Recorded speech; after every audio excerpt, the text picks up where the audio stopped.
Hi, my name's Bryn, and today I'm going to talk to you about how your body digests foods and what foods your body needs and why.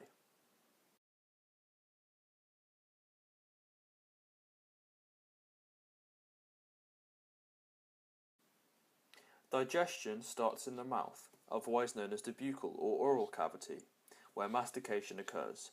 This is the process of chewing and mechanically breaking down food.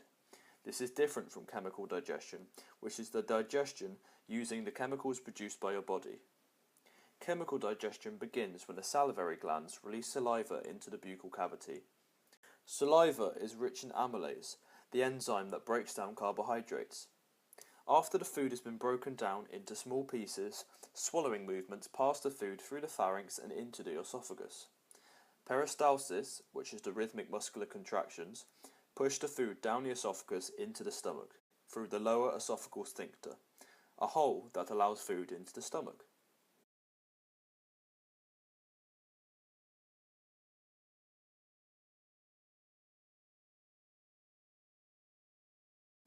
Peristalsis continues in the stomach, moving and churning the food with hydraulic acid and the enzyme pepsin, which helps digest the food. Hormonal and neural stimulation cause the stomach to excrete pepsin, which begins to chemically digest proteins. This reduces the food into a fluid substance called chyme. This chyme is then passed through into the first section of the small intestine called a duodenum. The peristalsis continues, and in the duodenum where the chyme is mixed with the pancreatic juices, which are made in the pancreas, together with the bile. The pancreatic juices contains bicarbonate and digestive enzymes. Amylase, which digests carbohydrates, lipase, which digests fats, and protease, which digests proteins. Located above and in front of the pancreas is the liver. The liver is another vital digestive organ. The liver has many roles, including the maintenance of metabolic homeostasis, so keeping everything in balance in the body. The liver processes nutrients and helps detoxify blood passing through the portal venous system. The kidneys also play an important role in that they remove waste from the blood and form urine. Another role of the liver is the production of bile. This is a liquid that contains bile salts and other substances, all of which helps the digestion of food. The gallbladder works with the liver and is a small pouch where the bile is held. During digestion, the gallbladder contracts, pushing the bile through the cystic ducts and the common bile ducts, where they join the pancreatic duct and the hepatopancreatic uvula. The bile then enters the duodenum through the major papillae. The bile mixes with the chyme and helps digest the fat.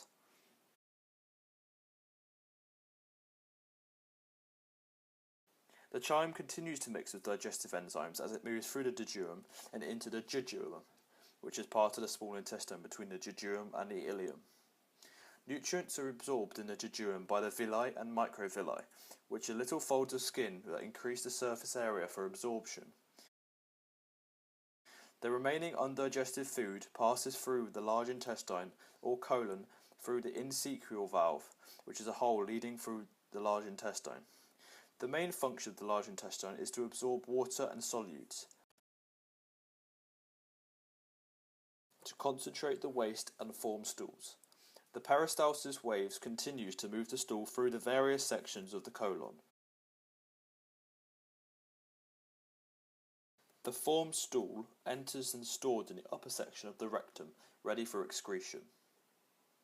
As a whole, the digestive system is an efficient system that breaks down food into necessary components, which allows us to absorb the necessary nutrients.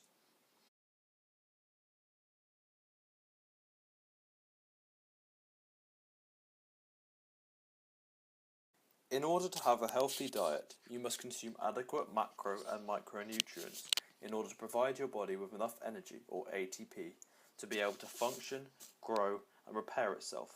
Macronutrients consist of carbohydrates, which are converted during the process of digestion into glucose and stored as glycogen in the muscles and liver. They are used as quick and accessible energy source. If you have a carbohydrate deficiency, your body initially reacts to the deficiency with fatigue, exercise intolerance, possible nausea, headaches, dehydration, and overall flu-like feelings.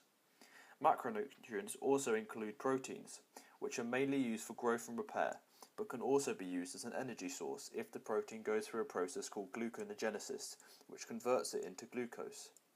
Your body also needs amino acids, which are the building blocks of proteins. If the foods you eat provide you with too few amino acids, especially essential amino acids, your body breaks down protein-rich tissues, e.g. your muscles, for example, to access them. Therefore, the initial effect of low protein intake can be muscle wasting, accompanied by increasing weakness. You may also experience a great number of infections because your immune system cannot produce the antibodies or other immune molecules. You might become increasingly irritable and develop a skin rash and changes to your hair texture. Extreme protein deficiency can result in a shock and eventual death. Fats are also vital macronutrients, which provide an additional energy source if they have also gone through the process of gluconeogenesis.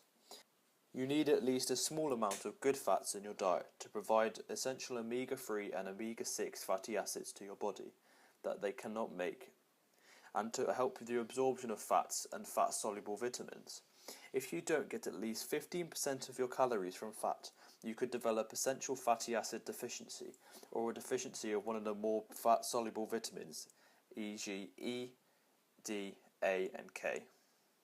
Essential nutrients are the nutrients the body cannot synthesize on its own, differing from non-essential proteins and nutrients which can be made by the body and aren't needed from our diet. Macronutrients are energy-providing chemical substances that are consumed through our diet. Males and females will have slightly different nutritional requirements as their bodies have different functions. As you can see from the video, an average male's recommended daily amount consists of 55 grams of protein, 300 grams of carbohydrates, and 95 grams of fat, whereas an average female's intake should be around 45 grams of protein, 230 grams of carbohydrates, and 70 grams of fat. Micronutrients are the vitamins and minerals we obtain from our diet and our lifestyle. Micronutrients are required in small quantities. They are vitamins and minerals, and our body can only require them in milligram and microgram amounts. Micronutrients play a crucial role in healthy growth and development. Calcium, for example, contributes to proper development of bones and teeth, and iodine is important for proper thyroid development. Other micronutrients, such as iron, contribute to metabolism and energy balance. Magnesium helps prevent heart disease by regulating the rhythm of heartbeat and muscular activity in the heart. Some micronutrients, like zinc, saline, and phosphorus, play an important role in the regulation of activation of other micronutrients. For example, B-complex vitamins are better absorbed and assimilated by the body when combined with adequate levels of zinc, which is why it's important to eat foods containing zinc. Likewise, certain micronutrients require certain vitamins to enable their absorption. Calcium, for example, requires vitamin D to be absorbed, and our main source of vitamin D is sunlight. Fibre is an important part of a healthy, balanced diet. It can help prevent heart disease, diabetes, weight gain, and some cancers.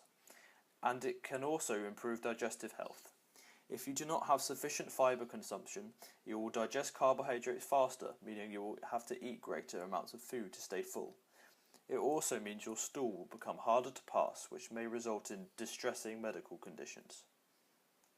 Nutrition can get complicated, but here's the common terminology that you've got to know. RDA, Recommended Daily Allowance. The average daily level of intake sufficient to meet the nutrition requirements of an average person. OL, Optimum Level.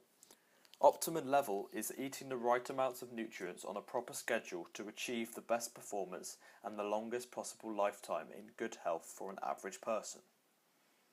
SI, Safe Intake. This is the amount given to not have negative effects if there is not enough information to produce the recommended daily amounts. EAR, Estimated Average Requirements. Estimated average requirements is the intake level for a nutrient which meets the needs of the middle 50% of the population. You will find these key terms on the side of all food and supplement products as it is required by law. You should now have a better idea of the digestive system and what it does, and the nutritional requirements in order to keep your body healthy. Thank you for watching.